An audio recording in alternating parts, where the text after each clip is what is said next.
Hello friends, बहुत बहुत स्वागत है आपका हमारे यूट्यूब चैनल स्टडी मित्र में। तो फ्रेंड्स, अभी जो हम लोग पढ़ रहे थे हिंदी में, क्या पढ़ रहे थे, काव्य भाषा के रूप में ब्रज भाषा का उदय और विकास, जिसमें कि हम लोग जान चुके हैं कि ब्रज का अर्थ क्या होता है। ब्रज भाषा को जान चुके हैं, उसके प्रमुख क्षेत्रों को जान चुके हैं, विकास उदय सभी जान चुके हैं और कुछ मोस्ट इम्पोर्टेंट क्वेश्चन को भी देखे थे। तो इस वीडियो में भी उसी के कुछ मोस्ट इम्पोर्टेंट क्वेश्चन को देखेंगे।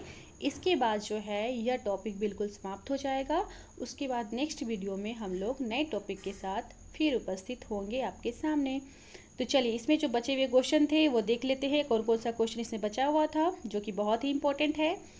तो ब्रज भाषा के विकास को कितने समयों में विभाजित किया गया है, या फिर कहे कि ब्रज भाषा के विकास को कितने कालों में विभाजित किया गया है, या फिर कितने खंड हैं। तो इसके जो खंड हैं 2 हैं, 3 हैं, 4 हैं या 5 है। तो इसके जो है ना 3 खंड हैं या फिर 3 समयों में इसे विभाजित किया गया है। कौन कौन सा?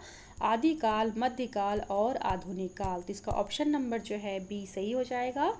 3 हैं इसके चरण या फिर 3 समयों में इसे विभाजित किया गया है, आदिकाल, मध्यकाल और आधुनिक काल। तो आदिकाल की जो समय सीमा है वह है 1000 ईस्वी से 1525 ईस्वी तक। और फिर मध्यकाल है 1525 ईस्वी से 1825 ईस्वी तक। फिर आधुनिक काल है 1800 ईस्वी से अब तक का जो समय चल रहा है। नेक्स्ट क्वेश्चन है कि केंद्रीय ब्रजभाषा का क्षेत्र है। तो केंद्रीय ब्रजभाषा का क्षेत्र कौन कौन सा है? भरतपुर, जयपुर या फिर करौली। फिर है बरेली, बदायूं, मैनपुरी। फिर है अलीगढ़, आगरा, मथुरा। उसके बाद हरदोई, शाहजहाँपुर या फिर पीलीभीत। तो इसका सही ऑप्शन क्या हो जाएगा? ऑप्शन नंबर सी इसका सही हो जाएगा। अलीगढ़, आगरा और मथुरा, यही है केंद्रीय ब्रजभाषा का क्षेत्र। इसे ही माना जाता है, अलीगढ़, आगरा और मथुरा। वैसे भी आगरा मुझे दिख रहा है और मथुरा अगर हम सभी को दिख रहा है तो इसे साफ समझ में आ जाता है कि यही केंद्रीय ब्रजभाषा का क्षेत्र होना चाहिए। तो इसका ऑप्शन नंबर जो है सी बिल्कुल सही होता है। नेक्स्ट क्वेश्चन है कि राधा माधव विलास किसकी रचना है? नंददास की रचना है, गोकुलदास की रचना है, सूरदास की रचना है, जयराम की रचना है। तो राधा माधव विलास जो है ये किसकी रचना है? यह जो रचना है ना, ऑप्शन नंबर डी इसका सही हो जाएगा, जयराम की। और जयराम कहाँ के रहने वाले थे? तो यह महाराष्ट्र के रहने वाले थे। और राधा माधव विलास जो है यह कैसी रचना है? तो यह एक चंपू काव्य है। ठीक है, यह एक चंपू काव्य है। तो इसमें 2 क्वेश्चन बन के आते हैं कि राधा माधव विलास कैसा काव्य है? तो यह चंपू काव्य है। और इसके रचनाकार कौन है? तो जयराम है। नेक्स्ट क्वेश्चन है कि स्वाति तिरुनाल नाम से ब्रज भाषा के रचनाकार कौन हैं? तो स्वाति तिरुनाल नाम से जो ब्रज भाषा के रचनाकार है वह कौन है? राम वर्मा हैं, स्वामी हरिदास हैं, विष्णुदास हैं या फिर नारायण दास हैं। तो स्वाति तिरुनाल नाम से ब्रज भाषा के रचनाकार कौन हैं? तो इसका सही ऑप्शन जो हो जाएगा, ऑप्शन नंबर ए सही हो जाएगा, राम वर्मा। यह राम वर्मा की रचना है, यही है इसके रचनाकार। और स्वाति तिरुनाल जो है यह क्या है? यह ब्रज भाषा में एक काव्य रचना है, यह ब्रज भाषा में एक काव्य रचना है। ठीक है। नेक्स्ट क्वेश्चन है, जोगी सोई जन ये जगते रहे उदास तत् निरंजन पाई ये कहे मछंदर नाथ उपर्युक्त दोहा किस बोली में है? तो यह जो दोहा ये किस बोली में है? अवधी में है, ब्रज भाषा में है, बघेली में है या फिर भोजपुरी में है? तो यह जो है ना, यह है ब्रज भाषा में। ऑप्शन नंबर 20 का सही हो जाएगा, ब्रज भाषा।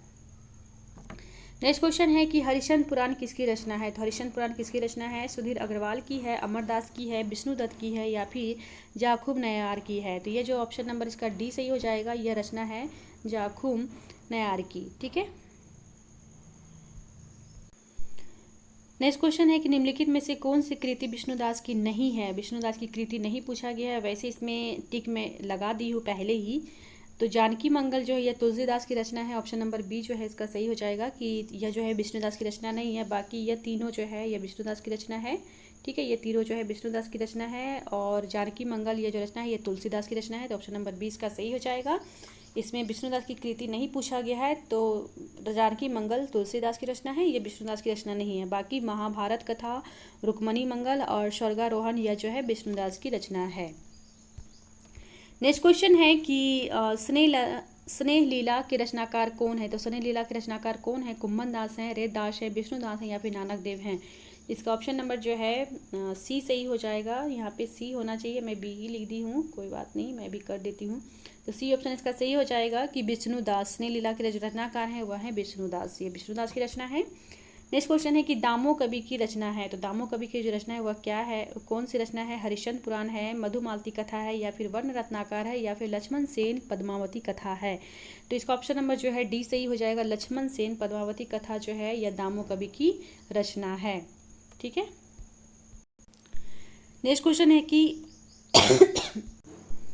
नेक्स्ट क्वेश्चन है कि गुरु अर्जुन देव की भाषा है, तो उनकी जो भाषा है वह कैसी भाषा है? ऑप्शन है ए राजस्थानी मिश्रित ब्रज भाषा, दूसरा ऑप्शन है कि मैथिली मिश्रित ब्रज भाषा, तीसरा ऑप्शन है पंजाबी मिश्रित ब्रज भाषा, चौथा ऑप्शन है अवधी मिश्रित ब्रज भाषा।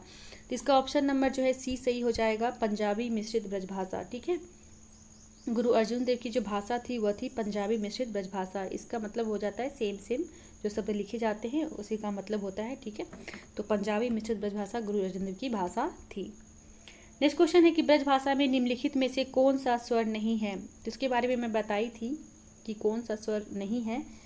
तो यह री जो है ब्रज भाषा में, ब्रज भाषा के स्वर में जो है री स्वर नहीं है। बाकी जितने भी स्वर हैं सभी के बारे में जिक्र किया गया है, लेकिन री के बारे में जिक्र नहीं किया गया है। तो री स्वर जो है ब्रज भाषा में नहीं है।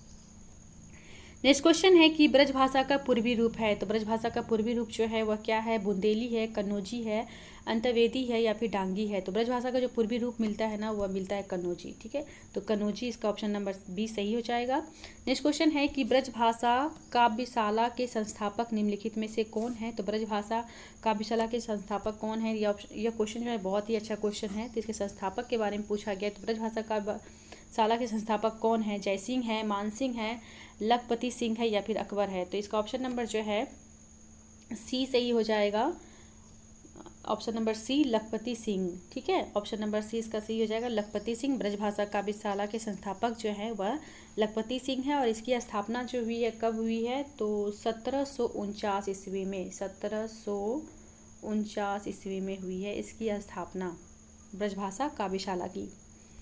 नेक्स्ट क्वेश्चन है कि ब्रज भाषा को उत्कर्ष तक पहुंचाने का श्रेय किसे दिया जाता है?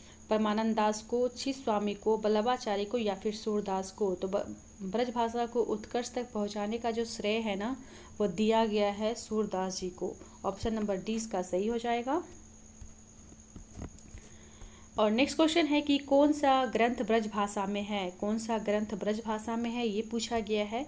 भैरवी रामायण, कवितावली, रामलला नछऊ, वैराग्य संपत्ति। तो फिर इसमें से कौन सी ऐसी रचना है जो ब्रज भाषा में है? तो यह जो कवितावली है वह ब्रज भाषा में है, बाकी जितनी भी रचनाएं हैं वह अवधी में है। ठीक है। ये सभी रचनाएं जो है तुलसीदास की है। तो कवितावली की रचना उन्होंने की है ब्रज भाषा में, बाकी सभी रचनाएं, ये तीनों जो रचनाएं हैं यह है अवधी भाषा में। नेक्स्ट क्वेश्चन है कि तुलसीदास की कौन सी कृति ब्रज भाषा में नहीं है? यहाँ पे वही बात पूछी गई है। यहाँ पे पूछा गया था कि ब्रज भाषा में कौन सी रचना है, यहाँ पे पूछा गया कौन सी कृति ब्रज भाषा में नहीं है। तो गीतावली, कृष्ण गीतावली, रामज्ञा प्रश्न और विनय पत्रिका। तो इसमें से जो ऑप्शन नंबर सी जो है ना रामज्ञा प्रश्न, यह जो है क्या है? यह ब्रज भाषा में नहीं है। बाकी यह जो है अवधी में है। बाकी जितनी भी रचनाएं हैं ये सभी ब्रज भाषा में है। तो रामज्ञा प्रश्न जो है वह क्या है? यह अवधी में रचित है। ठीक है। नेक्स्ट क्वेश्चन है कि कृष्ण काव्य में ब्रज भाषा के दो प्रधान रस निम्नलिखित में से कौन है? कृष्ण काव्य जो है उसमें ब्रज भाषा के दो प्रधान रस का उल्लेख मिलता है। तो कौन कौन से हैं? वात्सल्य और श्रृंगार रस है, या फिर करुण और वात्सल्य है, या फिर श्रृंगार और वीर है, या फिर शांत और हास्य है। तो इसका जो सही आंसर है ना वह हो जाएगा वात्सल्य और श्रृंगार। तो कृष्ण काव्य में ब्रज भाषा के जो प्रधान रस मिलते हैं, दो प्रधान रस, वो मिलते हैं वात्सल्य और श्रृंगार रस के। ऑप्शन नंबर ए इसका सही हो जाएगा। नेक्स्ट क्वेश्चन है कि चमत्कारी भाषा के प्रथम कवि कौन है? ये भी बहुत अच्छा क्वेश्चन है कि चमत्कारी भाषा के प्रथम कवि कौन है? केशव हैं, मतीराम हैं, बिहारी हैं, या फिर देव हैं। तो चमत्कारी भाषा के जो कवि कहे जाते हैं वे कहे जाते हैं केशवदास, यानी केशवदास को बोला जाता है चमत्कारी भाषा के प्रथम कवि। नेक्स्ट क्वेश्चन है कि राधा सुधा शतक किसकी रचना है? तो राधा सुधा शतक किसकी रचना है? यह भगवत रसिक की है, या फिर वृंदावन दास की है, या फिर श्री हट जी की है, या फिर अलवेली अली की है। तो राधा सुधा शतक जो रचना है यह है श्री हट जी की। ऑप्शन नंबर सी इसका सही हो जाएगा। नेक्स्ट क्वेश्चन है कि किसकी काव्य भाषा में ब्रज भाषा, किसकी काव्य भाषा में ब्रज भाषा, बुंदेली और अवधी का मिश्रण है? किसकी, इनमें से किसकी काव्य भाषा में क्या है? बुंदेली है, अवधी है और ब्रज भाषा का मिश्रण है। सूदन है या फिर पद्माकर की भाषा में या फिर सूदन की भाषा में या फिर भूषण की भाषा में या फिर लाल कवि की भाषा में? तो किसकी भाषा में है? इसका ऑप्शन नंबर जो है सही हो जाएगा